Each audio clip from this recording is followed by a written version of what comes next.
In Canada, if I remember correctly, it is now the leading cause of death, or one of them. I also understand that initial promises were made that there would be a very limited scope in that setting, and then it's now been expanded to even include self-diagnosed mental illness or psychological discomfort with life. Do you see that this expansionist tendency is really afoot in New Zealand?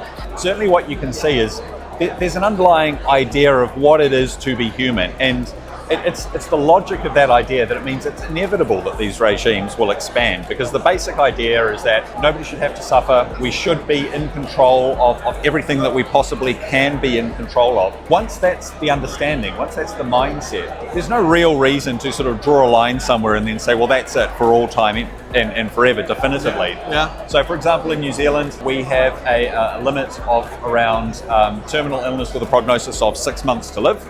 Yeah. So the campaign is now to remove that. Yeah. And of course, in a sense, that's logical. Why draw a line at 6 months? And then how do you justify saying to somebody, your prognosis is 7 months? Right. So if life is not objectively valuable, then the slippery slope immediately applies. Yeah, and if your understanding is that people, the most important thing about being a person is that you can choose whatever you want, you have everything on your terms, then there is no reason to put barriers in place around that. So this is the autonomy conversation making its way into the euthanasia discussion.